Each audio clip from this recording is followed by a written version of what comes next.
Amoebic dysentery is caused by. Amoebic dysentery किससे होता है? तो देखिए इसके लिए जो ये है क्या कहते हैं, एमीबा के चलते होता है, जिसका नाम है एंटामीबा हिस्टोलाइटिका। एंटामीबा मतलब NENT, एंटामीबा, एमीबा से एंटामीबा हिस्टोलाइटिका। ये देखिए ये जो है ये क्या है कि दूषित फल, दूषित पानी खाने से जिसके अंदर में इस एमीबा के सिस्ट होते हैं, एंटामीबा के सिस्ट होते हैं, हमारे शरीर में चले जाते हैं। हमारे शरीर में जाने के बाद ये स्मॉल इंटेस्टाइन, छोटी आंत में चलते हैं।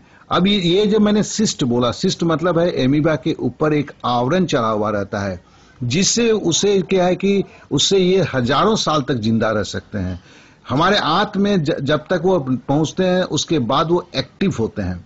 उसके पहले उनके ऊपर एक आवरण रहता है जिसे सिस्ट बोलते हैं। ये आवरण जो है हमारे इंटेस्टाइन में पहुंचने के बाद वो आवरण घुल जाता है और ये एमीबा जो है ये सक्रिय हो जाता है। तब ये हमारे उस क्या कहते हैं आंत से खून चूसना चालू करते हैं और साथ ही साथ इनकी वंश की वृद्धि होती है। और इसमें जानेंगे एंटामीबा हिस्टोलाइटिका जो है उससे जो वंश वृद्धि उसमें 1 से 4 बनते हैं। क्या 1 से 4 बनते हैं? तो देखते ही ये करोड़ों की संख्या में हो जाते हैं। और हमारे ये जो स्मॉल इंटेस्टाइन के सामने एक पोर्शन है जिसे कोलोन बोलते हैं, इस कोलोन में जाके ये कॉलोनी बना लेते हैं। और इससे क्या होता है, ब्लड डिसेंट्री। जब ये काफी बढ़ जाते हैं तो ब्लड डिसेंट्री होता है, मतलब पैखाने के रास्ते से खून निकलना शुरू हो जाता है। फिर हमारे मल या हमारे इसके साथ क्या करते हैं, पैखाने के साथ या पैखाने में जो खून निकल रहा है उसके साथ जो है ये एमीबा जो बाहर निकल आते हैं। जब ये बाहर आते हैं तो भी तुरंत ये सिस्ट फॉर्म में हो जाते हैं। ये सिस्ट में समझ इस पैखाने पे कोई मक्खी बैठती है, वही मक्खी किसी भोजन पे मरती है। इस तरह ये भोजन दूषित होता है, ये फिर दूसरे के शरीर में जाता है। जब तक जानिएगा कि सेप्टिक पैखाना नहीं था, अभी तो बहुत सारे सेप्टिक पैखाना हो गए तो भी गांव में है, तब तक ये बहुत बड़ा मारक रोग था, मलेरिया से भी कहीं ज्यादा। आज भी मलेरिया से ज्यादा लोग जो है ये डिसेंट्री से मारे जाते हैं पूरे विश्व में। तो कहने का मतलब है ये एक बहुत ही जो सबसे बड़े जानलेवा रोगों में एमीबा डिसेंट्री एक होता है।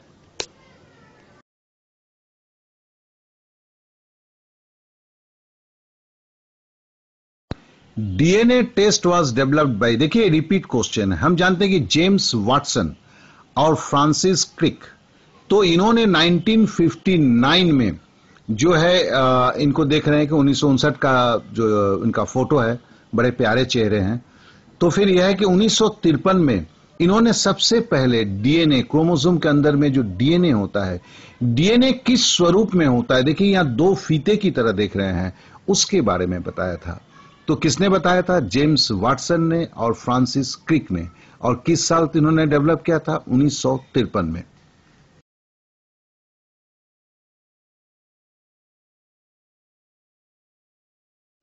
ईसीजी, ईसीजी का फुल फॉर्म क्या है? इलेक्ट्रोकार्डियोग्राम। क्या है ईसीजी का? इलेक्ट्रोकार्डियोग्राम। क्या क्या कभी कभी पूछा भी जाता है तो ये 2-4 बार रिपीट होगा, या ऐसे भी ये रिपीट हो रहा है ये भी सवाल। तो ईसीजी जो है वो हार्ट के दशा को दर्शाता है, हार्ट के फंक्शन को दर्शाता है। अगर आप इस फोटो में देखेंगे तो देखेंगे हार्ट जैसे पंप करती है उसके तरह से जो है ना एक ग्राफ बन रहा है। ये ग्राफ जो है हम आप तो नहीं समझ सकते हैं, लेकिन एक चिकित्सक समझता है कि इस ग्राफ के द्वारा कि हार्ट के जो 4 स्ट्रोक हैं, ये 4 स्ट्रोक होने के अंदर में क्या क्या प्रॉब्लम्स हैं, तो उसके बारे में समझते। क्या कि हमारे हार्ट में 4 चेम्बर्स हैं, हर चेम्बर्स में जैसे ये जो स्ट्रोक्स हो रहे हैं, ये माने हार्ट सिकुड़ रहा है, फैल रहा है, इसमें किसी वल्व की प्रॉब्लम है या इनकी नंबर ऑफ बिट्स के प्रॉब्लम है। ये सारा का सारा प्रॉब्लम जो है एक ईसीजी के द्वारा, क्या है, इलेक्ट्रोकार्डियोग्राम, इसके द्वारा जाना जाता है। तो फिर क्या करने का मतलब है कि ईसीजी का जरूरत कहां होता है? हार्ट को अपने हृदय के फंक्शन को जानने के लिए।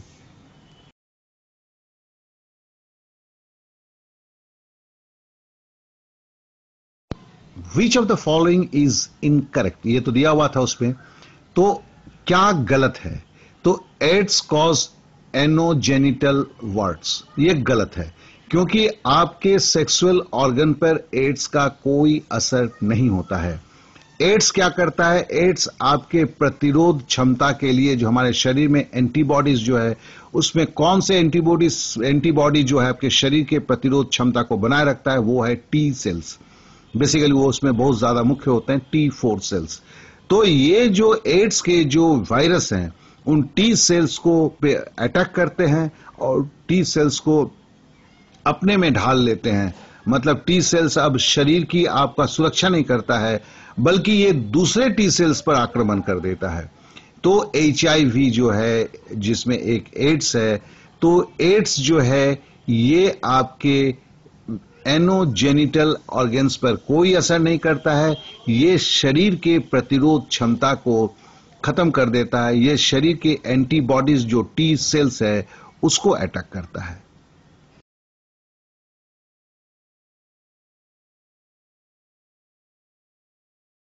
If the radius of blood vessel of a person decrease, her blood pressure will be। देखिए, अगर कोई पानी पाइप से बह रहा है, अगर पाइप की आप रेडियस को, त्रिज्या को कम कर देते हैं, मतलब अगर पाइप है, देखिए अब नीचे दो पिक्चर, बड़े पाइप से जा रहा है पानी, अब उसी के पाइप को अगर आप सिकुड़ देते हैं, वो पतला कर देते हैं, तुरंत क्या होगा? पानी ज्यादा प्रेशर से जाने लगेगा। यही नियम जो है हमारे शरीर में भी होता है। जब हमारा वेसल्स का मतलब है खून को ले जाने वाली वाहिका, नलिकाओं में अगर वो आपका वो सिकुड़ जाती है किसी भी कारण से, तो फिर क्या होगा? ब्लड प्रेशर जो है वो बढ़ जाएगा।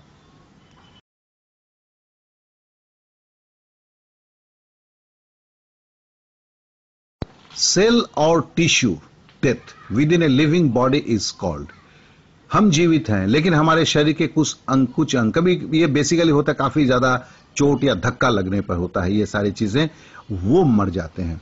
जैसे आपने देखे होंगे कि किसी पैर में कभी जोर से चोट लगता है तो नीला हो जाता है वो जगह, लाल नहीं नीला हो जाता है, और वहां पे गांठ जैसा हो जाता है, जिसको क्या बोलते हैं? नेक्रोसिस। ये नेक्रोसिस का मतलब क्या है कि पैर के उस जगह पे जहां नीला हुआ है, वहां के जो कोशिकाएं, सेल हैं, या जो टिश्यू है, टिश्यू मतलब बहुत सारे सेल मिलके जो टिश्यू हैं, वो जब मर जाते हैं तो ऊपर का चमड़ी का देखिए रंग जो है वो नीलापन लेके हो जाता है, और इस प्रोसेस को क्या बोलते हैं? नेक्रोसिस। नेक्रोसिस मतलब सेल और टिश्यू किसी जीवित व्यक्ति का किसी एक जगह का मर जाने की क्रिया को कहते हैं नेक्रोसिस।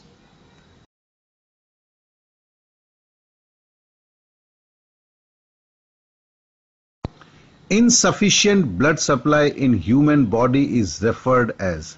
अब देखिए, एक हम ये रक्त वाहिका और नली को देख रहे हैं। अब इसके अंदर में देखिए प्लेक करके लिखा हुआ है। प्लेक करके मतलब है यहाँ पे जैसे नाली में गंदगी जम जाता है, यहाँ पे गंदगी जम गई है, जिसके कारण क्या होता है? यहाँ से ब्लड जो है बहुत कम मात्रा में आगे बढ़ पाता है। कहीं पे क्लॉट है, कहीं पे आपका प्लेक जम गया है, तो उससे क्या होता है? हार्ट में, हार्ट को जो पंप करने के लिए हार्ट को खुद को जो कम खून चाहिए होता है, वो खून में कमी आने लगता है, जिसके लिए आपके हार्ट में पेन होने लगता है, एक दर्द का महसूस करता है रोगी। इसे क्या कहते हैं? इचेमिया। क्या है कि इचेमिया के बाद का स्टेज है हार्ट अटैक। तो इचेमिया का मतलब होता है कि आपके जो रक्त की जो वाहिकाएं हैं उसके अंदर में जब प्लेक बनता है, मतलब अवरोध क्रिएट हो जाता है या ब्लॉक हो जाता है, तो फिर आपकी खून जो है दिल में कम पहुंचता है। और ये कौन से खून है? जो दिल को चाहिए होता है पंप करने के लिए, तो जिसके लिए दिल में एक दर्द की एहसास होता है, उस दर्द को ही हम इचेमिया कहते हैं।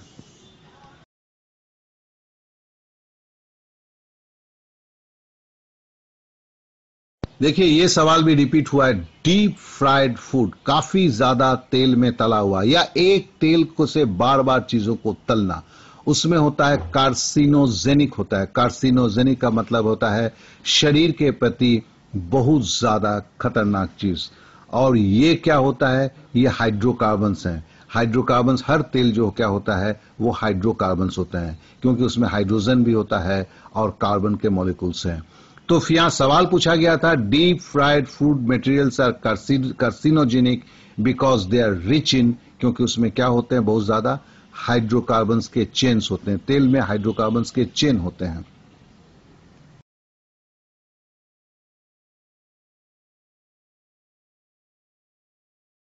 The toxicity of which of the following heavy metals leads to liver cirrhosis?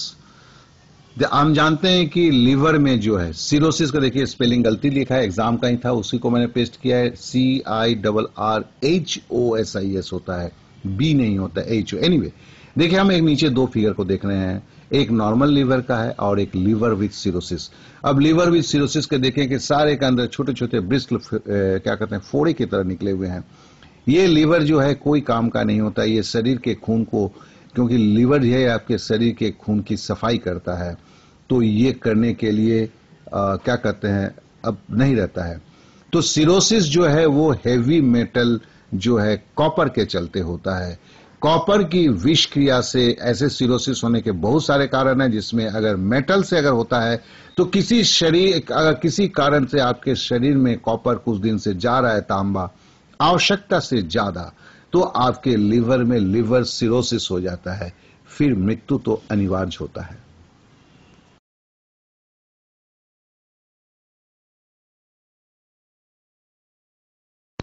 हमने जानबूझ के एक विल्सन्स डिजीज भी लिखा हुआ है। देखिए लीवर सिरोसिस मैंने बोला बहुत चीजों से होता है, लेकिन अगर कॉपर के चलते अगर लीवर में सिरोसिस होता है, जो अभी हमने देखा है, तो वो उसको क्या बोलते हैं, विल्सन्स डिजीज। तो ये विल्सन्स डिजीज जो है ये कॉपर के चलते होता है, जिसे आपका जो है अभी जो हमने देखा, तो हम थोड़ा सा याद कर लेते हैं। कॉपर से जो अगर लिवर सिरोसिस होता है, उसका दूसरा नाम क्या है, Wilson's disease.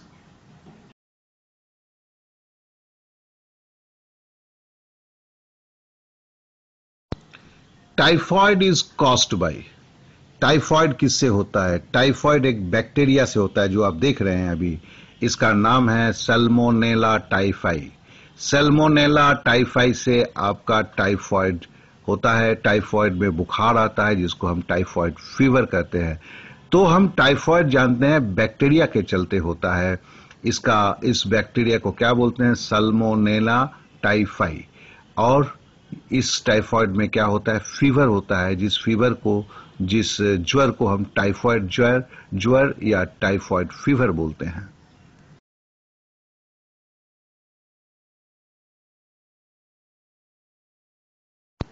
BCG immunization is for, BCG का फुल फॉर्म पहले थोड़ा सा लिख लीजिए और एक कागज में लिख लेंगे तो अच्छा रहेगा, काहे कि ये पूछा भी जाता है। बीसीजी का फुल फॉर्म है B for bacillus, C for calamity, G for Guerin. तो बीसीजी का टीकाकरण जो होता है, इम्यूनाइजेशन मतलब टीकाकरण है, तो बीसीजी टीकाकरण है ट्यूबरक्यूलोसिस के लिए दिया जाता है। ये टीका जो है टीबी नहीं हो, इसके लिए ट्यूबरक्यूलोसिस के लिए दिया जाता है। और हमने पहले एक बार पढ़ा था बीसीजी के बारे में, ये भी आपका रिपीट क्वेश्चन है कि देखिए टीबी जो होता है वो आपके किससे फैलता है, दूध से भी फैलता है, जो हमने एक बार पढ़ा था। और टीबी जो है ये क्या है, टीबी के जो वायरस होते हैं वो कहाँ पे आके घर बनाते हैं, वो घर बनाते हैं फेफड़े में, लंग्स में आके, रेस्पिरेटरी ट्रैक्ट पे आके बनाते हैं। और एक बात को जान लें कि ट्यूबरकुलोसिस की ये जो आपका टीका है 35 साल की उम्र तक दिया जा सकता है, उसके बाद 35 साल के बाद इस टीके का कोई प्रभाव नहीं रहता है। तो 35 साल के बाद बीसीजी का नहीं दिया जा सकता है, और बीसीजी जन्म लेने के बाद ही बीसीजी को आजकल बच्चों को दे दिया जाता है कि उसे आगे ट्यूबरक्यूलोसिस नहीं हो, टीबी रोग नहीं हो। टीबी रोग को हिंदी में क्षय रोग भी बोलते हैं।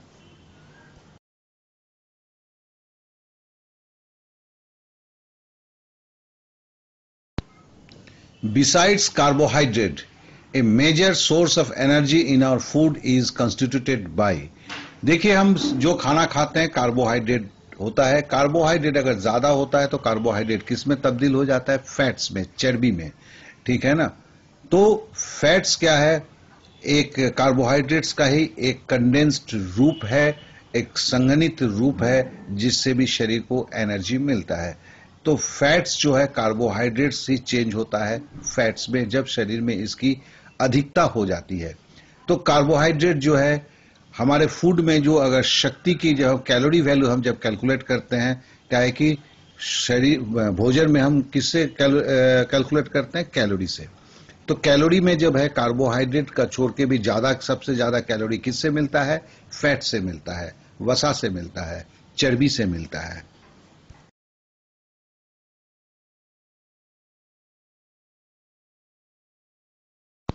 The limb bones of children become bent if there is a deficiency of vitamin. Limb bone पहले क्या है? देखिए पैर की हड्डी है।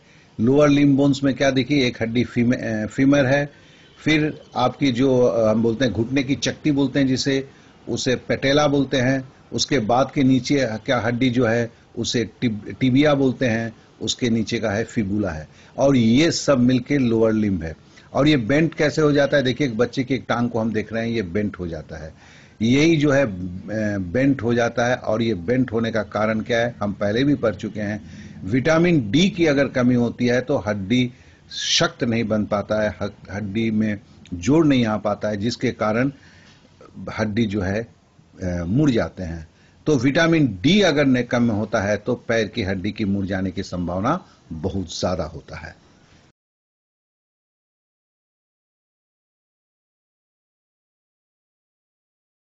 A medicine which promotes the secretion of urine is called, वो दवा जो आपके पेशाब के मात्रा को बढ़ाता है उसे क्या कहते हैं?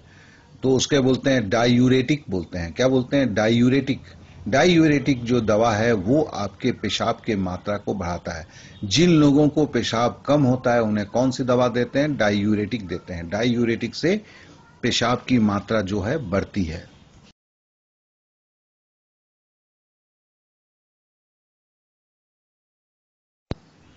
The chemicals released by one species of animal in order to attract the other member of the same species are, मतलब है एक कोई केमिकल जो एक प्राणी के जैसे, प्राणी का मतलब है कि जैसे नर प्राणी के शरीर से निकलता है या मादा प्राणी के शरीर से निकलता है और नर प्राणी को आकर्षित करता है, उससे उसे क्या बोलते हैं? फेरोमोन्स। फेरोमोन्स। देखिए ये आपके क्या कहते हैं पादप जगत में भी होता है। जैसे गुलाब के फूल की सुगंध जो बोलते हैं वो तो हम तो बोलते हैं बड़ा अच्छा खुशबू है, लेकिन वैज्ञानिक नाम में उसे हम फेरोमोन्स कहते हैं।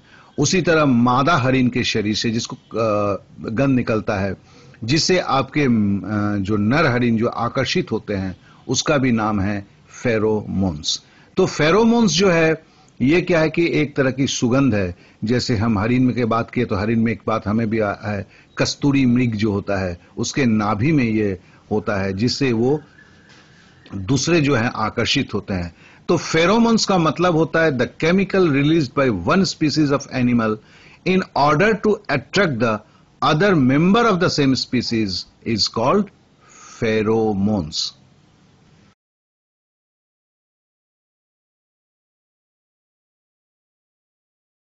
देखिए ये तो सवाल रिपीट हो रहा है, साथ साथ में कुछ और भी चीजों को हम जान लेंगे।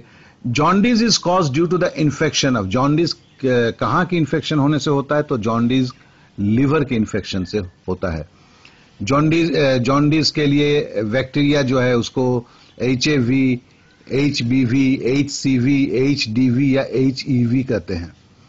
मतलब hepatitis A, hepatitis B, hepatitis C, hepatitis D, hepatitis E, ये सारे वायरस के नाम हैं।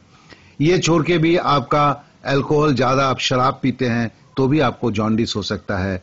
विल्सन डिजीज जो अभी हम पढ़ के आए कि अगर कॉपर की मात्रा ज्यादा शरीर में बहुत दिनों से जाती है तो भी आपको जॉन्डिस हो सकता है।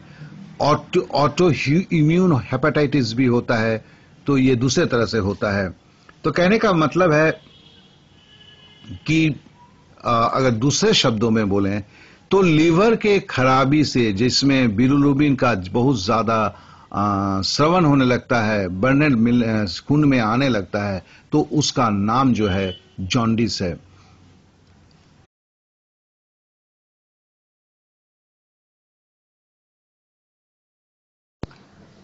The average heart beat rate per minute in a normal person is, सामान्य एक आदमी का दिल का धड़कन प्रति मिनट क्या होना चाहिए?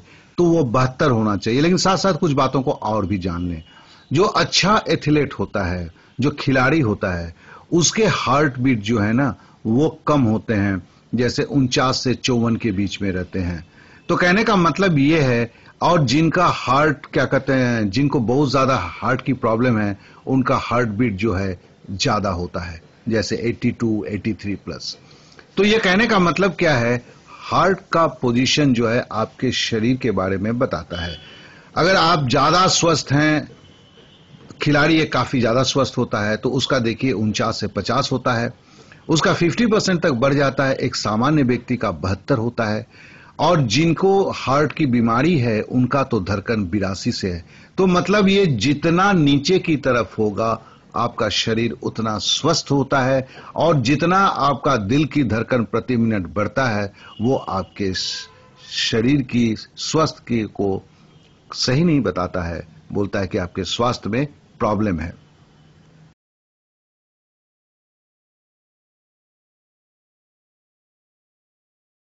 हमने अभी ईसीजी के बारे में पूछा था, अब आता है ईईजी। ईईजी का फुल फॉर्म क्या है, पहले जरा उसको देख लें। देखिए, इलेक्ट्रोएन्सेफालोग्राम। इलेक्ट्रोएन्सेफालोग्राम, ये देखिए रिपीट क्वेश्चन है। इलेक्ट्रोएन्सेफालोग्राम क्या है, ये मस्तिष्क में देखिए लगाए गए हैं, आपके ब्रेन की हालत को बताता है। तो ईसीजी क्या बताता है, आपके दिल के हालत को, उसका फुल फॉर्म क्या है, इलेक्ट्रोकार्डियोग्राम। और ईईजी क्या है, इसको बोलते हैं इलेक्ट्रोएन्सेफालोग्राम, और ये इलेक्ट्रोएन्सेफालोग्राम आपके मस्तिष्क के अवस्था को बताता है, ब्रेन के अवस्था को बताता है।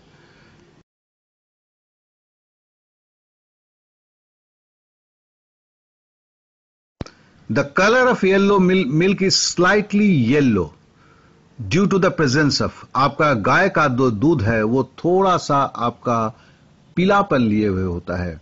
वो क्या कारण है, क्योंकि गाय के दूध में एक पिगमेंट, एक क्या कहते हैं रंग का कण होते हैं जिसको बोलते हैं कैरोटीन, जो आपके गाजर में भी होता है। तो जिसके लिए पीलापन जो कलर है गाय के दूध में वो कैरोटीन के चलते होता है, और इस कैरोटीन के चलते गाजर का भी रंग होता है। तो गाजर में भी कैरोटीन होता है, गाय के दूध का पीलापन लगना भी वो भी कैरोटीन के चलते ही होता है।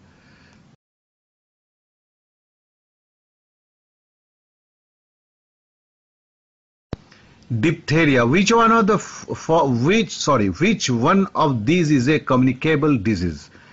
तो जो कम्युनिकेबल डिजीज का मतलब है जो एक दूसरे से फैलता है। देखिए इसमें जो 4 ऑप्शंस दिए थे, इसमें एक ऑप्शन है वही एक दूसरे के से फैलता है, वो है डिप्थेरिया। तो हम पहले जान लें कि डिप्थेरिया किससे होता है, किस बैक्टीरिया से होता है। वो है कोरिने बैक्टीरियम। कोरिने बैक्टीरियम के चलते डिप्थेरिया होता है। डिप्थेरिया में ग्लैंड्स आपके फूल जाते हैं, जो आपके पिक्चर में दिखाए गए हैं, उनमें सूजन हो जाता है। वो नॉर्मल लिम्फ नोड्स के जगह पे वो जो है आपका लाल हो जाता है, और ये जिस बैक्टीरिया के लिए होता है उसे क्या बोलते हैं, कोरिने बैक्टीरियम। और ये सांस के द्वारा एक दूसरे से फैलता है, जैसे आपका ट्यूबरक्यूलोसिस फैलता है। तो डिप्थेरिया किस बैक्टीरिया के चलते होता है, कोरिने बैक्टीरियम। और ये कम्युनिकेबल डिजीज है, मतलब एक दूसरे से फैलता है और ये सांस के द्वारा फैलता है।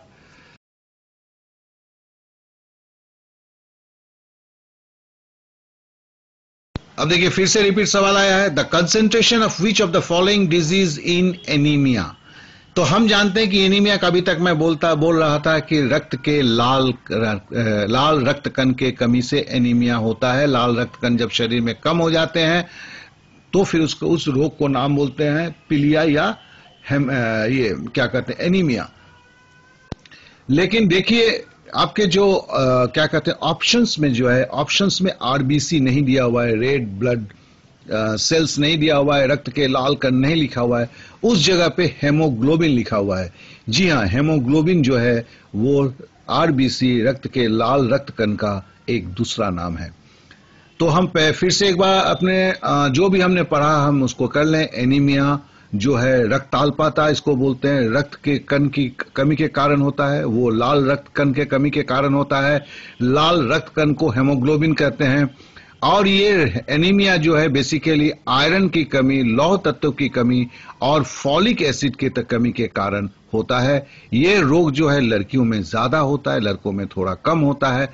और भारतवर्ष में कमोबेश सबको ही हेमोग्लोबिन एनीमिया का दोष है। Which of the following disease is usually spreads through air?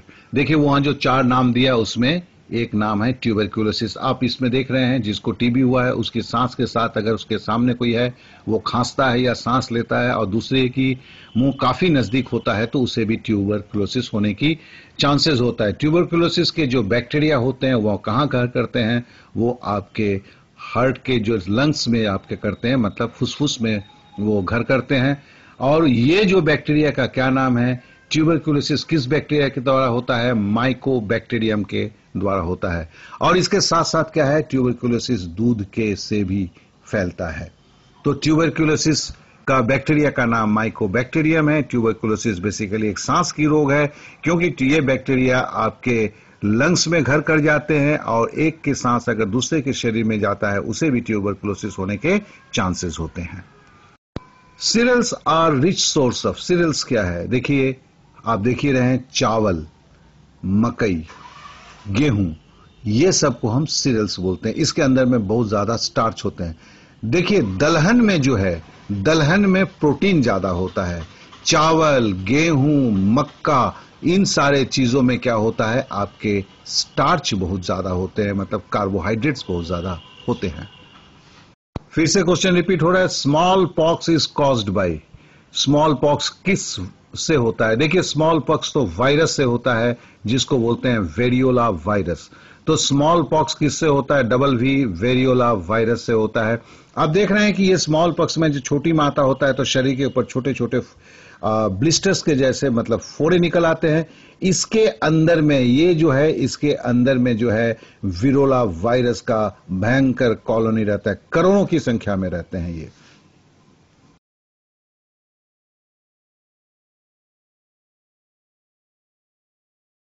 Respiration process requires. देखिए हम रेस्पिरेशन, ये भी एक रिपीट क्वेश्चन है। रेस्पिरेशन हम बोलते हैं श्वसन। तो श्वसन के लिए ऑक्सीजन की जरूरत होता है। हाँ कुछ कुछ होता है अवायवीय श्वसन भी होता है जो अभी यहां इसमें नहीं दिया हुआ है, जिसको हम बोलते हैं एनारोबिक रेस्पिरेशन। उसमें आपका ऑक्सीजन की जरूरत नहीं होता है, लेकिन जनरली 80% श्वसन में ऑक्सीजन की जरूरत होता है। हम जानते हैं हमारे सेल, हमारे हर कोश के अंदर में भी श्वसन होता है। हम जैसे नाक से सांस लेते हैं, हमारे शरीर के हर सेल भी सांस लेता है, उसे भी ऑक्सीजन की जरूरत होती है। तो सेल के अंदर एक माइटोकॉन्ड्रिया करके जगह है, एक तत्व है, ये मतलब एक अंग है जो माइटोकॉन्ड्रिया इस ऑक्सीजन को लेता है। इसको इनके ऑक्सीजन लेके श्वसन करने की क्रिया का एक नाम को भी थोड़ा सा एक बार नजर के सामने से घुमा लें। इसको बोलते हैं साइट्रिक एसिड साइकिल।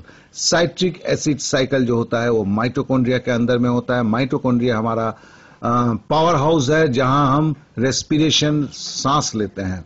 तो रेस्पिरेशन प्रोसेस के लिए क्या जरूरत होता है? ऑक्सीजन की जरूरत होता है।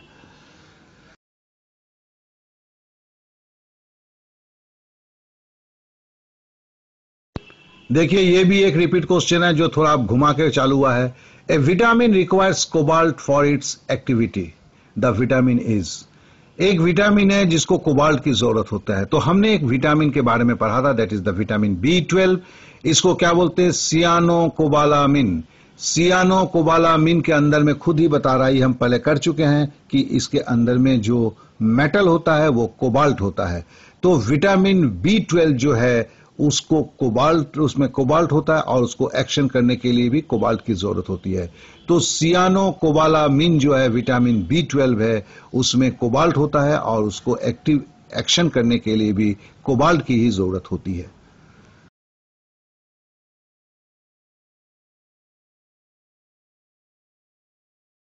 Plasma membrane in eukaryotic cell is made up of.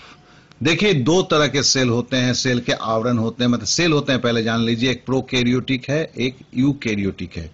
Eukaryotic cell जो है वो विकसित सेल है और उसके बाहर जो मेम्ब्रेन होता है, पौधे का तो नहीं होता है, पौधे का सेल वाल होता है, जैसे हमारे शरीर का जो है तो वो जो मेम्ब्रेन होता है वो हमारा सेल जो है यूकैरियोटिक इसमें आता है। वो सेल मेम्ब्रेन जो है वो किससे बना हुआ होता है? फॉस्फोलिपिड से। मतलब फास्फोरस और लिपिड मतलब होता है चर्बी। फास्फोरस और लिपिड से बना हुआ ये सेल मेम्ब्रेन होता है। तो हम बोलते हैं प्लाज्मा मेम्ब्रेन, जिसे बोलते हैं प्लाज्मा मेम्ब्रेन जो है वो फॉस्फोलिपिड से बना होता है। Plasma membrane in eukaryotic cell जो है इज मेड अप ऑफ क्या होता है? आपका फॉस्फोलिपिड से बना हुआ होता है। और हम प्रोकैरियोटिक सेल की बात करें तो देखिए प्रोकैरियोटिक सेल में भी प्लाज्मा मेम्ब्रेन होता है, लेकिन उसके ऊपर एक कैप्सूल करके अंश होता है। कैप्सूल जो होता है उसके ऊपरी आवरण है। लेकिन यूकैरियोटिक सेल में प्लाज्मा मेम्ब्रेन जो है वो आखिरी मेम्ब्रेन होता है, उसके बाद वातावरण आ जाता है।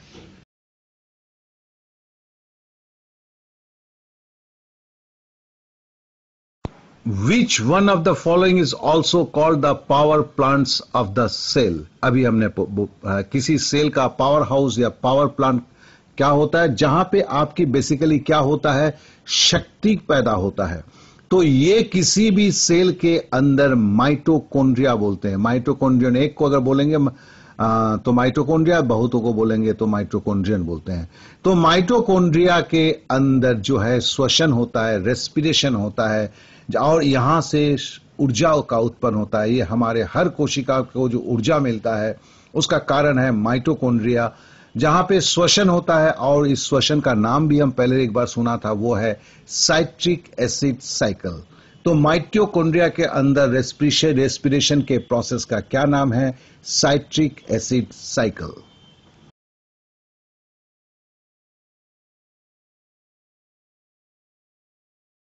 What is the chemical name of vinegar? ये तो बचपन से पढ़ रहे हैं। Acidic acid.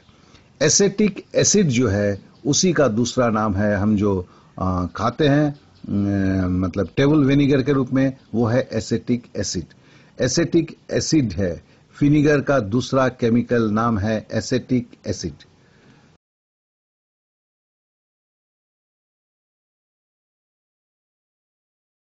Animal living in the tree trunks are known as, जो जानवर आपके पौधे के टहनी में रहते हैं उन्हें क्या बोलते हैं? उन्हें बोलते हैं अर्बोरियल एनिमल्स। अर्बोरियल एनिमल्स बोलते हैं। जैसे हम बंदर को बोलते हैं, बंदर जो है क्या? अर्बोरियल एनिमल्स है। क्या है कि वो इस पे रहता है, पेड़ पे रहता है। कोआला बियर जो आपके ऑस्ट्रेलिया में मिलते हैं उसको भी क्या कहते हैं? Arboreal animal. अर्बोरियल एनिमल मतलब जो गाछ पे रहता है, पेड़ पे रहता है, उसको बोलते हैं अर्बोरियल एनिमल। जैसे आप स्क्विरल को ले लीजिए, गिलहरी को ले लीजिए, वो भी पेड़ के ऊपर रहता है, उसको बोलेंगे अर्बोरियल एनिमल।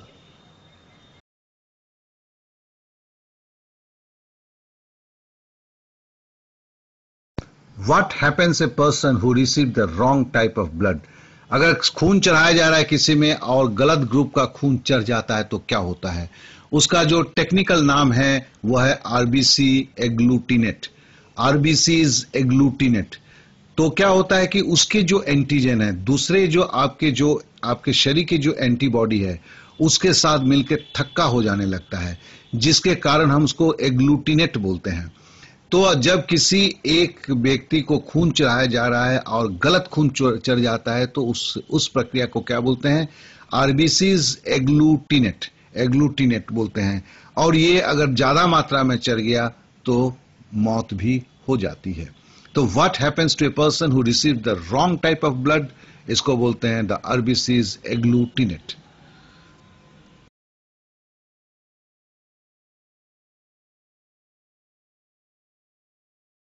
रिंग वर्म मतलब है कि अब जब ये एक चर्म रोग है जो गोल गोल करके चकती के रूप में हमारे इस पे उभर आता है, जैसे आप दाएं तरफ के पिक्चर को देखें तो ये एक फंगल रूप है, मतलब फुफुंदी है, जो आपके शरीर के चमड़े का उसको भोजन के रूप में खाती है और आपके चमड़े के ऊपर जिंदा रहती है।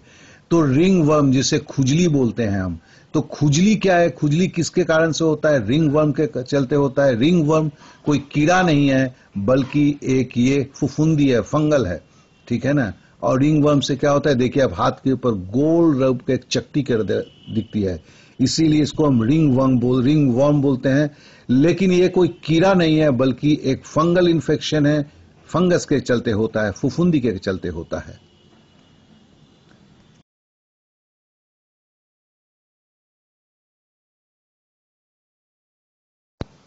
Pituitary gland is situated in, हम जानते हैं कि पिट्यूटरी ग्लैंड जो है उसको मास्टर ग्लैंड बोला जाता है। ये शरीर के सारे ग्लैंड को कंट्रोल करता है। अब यहां पूछा गया है कि वो ग्लैंड होता कहां है पे भाई साहब, तो देखिए ये ब्रेन के निचले हिस्से में होता है। आप यहाँ पे देख रहे होंगे एक स्क्वायर करके दिया हुआ है शरीर के मस्तिष्क के एकदम निचले हिस्से में, जिसमें लिखा हुआ है पिट्यूटरी ग्लैंड, और उसी को बड़ा करके दिया हुआ है। तो हम क्या बोलेंगे, हाइपोथैलेमस के नीचे पिट्यूटरी ग्लैंड होता है।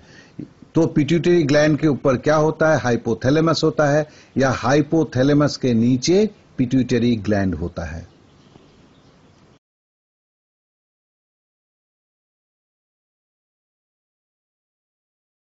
देखिए ये भी रिपीट क्वेश्चन है, from which part of the plant is clove the commonly used spice obtained, मतलब होता है फूल के किस पार्ट से, पेड़ के किस पार्ट से आपका दालचीनी निकलता है। क्लोव का मतलब दालचीनी।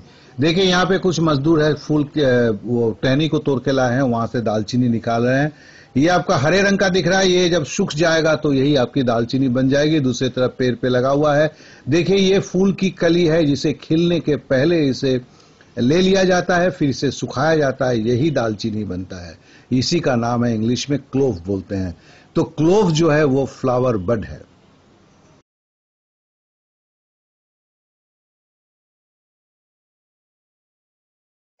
च्युइंग गम, जिसे हम लोग च्युइंग गम बोलते हैं, वो किससे बनता है। देखिए च्युइंग गम जो बनता है वो लेटेक्स, लेटेक्स क्या है, जिससे रबर बनता है। देखिए पहले जो है वहां पे चित्र में देखिए एक पौधे से, रबर के पेड़ से रबर के दूध को लिया जाता है। इस रबर के दूध को आपको गर्म किया जाता है।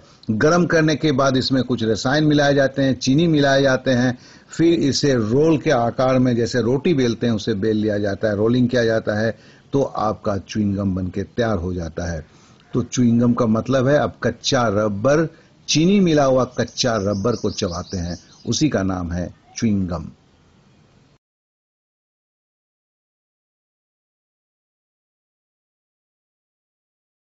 The brain of human adult weighs about, देखिए जो जितना बुद्धिमान होता है उसका दिमाग का वजन उतना ज्यादा होता है। ये बोला गया है, मेरे को पता नहीं कहां तक सही है, लेकिन ये आपके शरीर के 2% के बराबर होता है, वजन के बराबर होता है। तो इसका जो है एक नॉर्मल तौर में हम 1.5 किलो का बोलते हैं, लेकिन आंसर में हमें दिया था 1200 से 1300 ग्राम, तो हम इसको वही को टिक करेंगे, 1200 से 1300 ग्राम। ठीक है ना, काहे कि हमारी मस्तिष्क जो है उतना तो उन्नत नहीं है न्यूटन्स की तरह, उनका जो है 1.5 किलो वजन था।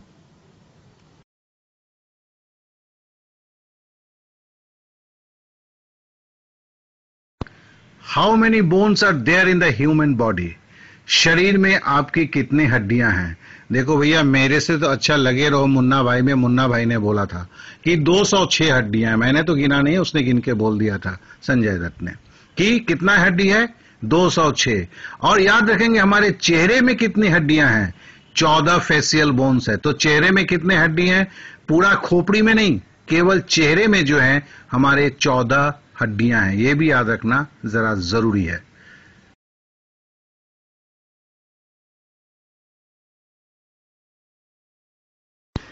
Which of the following snakes, killed for its beautiful skin, has been declared an endangered species?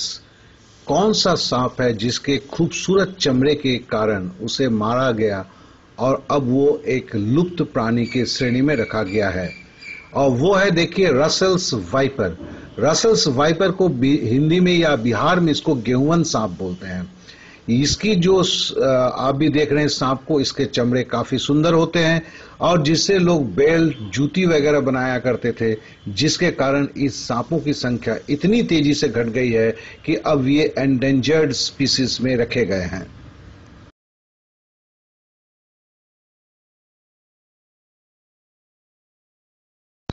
The colour of the I depends upon the pigment present in. देखिए ये तो रिपीट क्वेश्चन हो रहा है, पहले भी इसको देख चुके हैं। आंख के बीच में जो पुतली होता है, पुतली के चारों तरफ जो होता है, देखिए आइरिस लगा हुआ है, आप भी देख रहे हैं। तो ये काले रंग का भी होता है, नीले रंग का भी होता है, भूरे रंग का भी होता है। तो इसको क्या कहते हैं? आइरिस कहते हैं, जिसके कारण आंखों के रंग जो हैं चेंज होते हैं।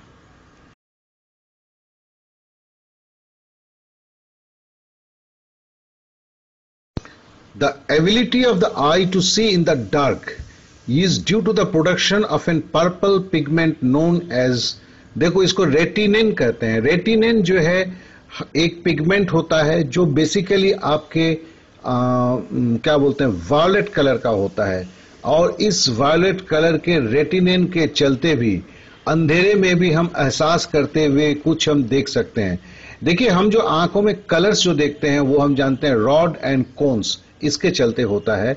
और इस कोन्स में ही एक पिगमेंट होते हैं रेटिनिन, जिस रेटिनिन के कारण हम भूरापन का एक पिगमेंट होता है, हल्का सा भूरा रंग का होता है, जिसके चलते हम अंधेरे में भी कुछ देखने में समर्थ होते हैं।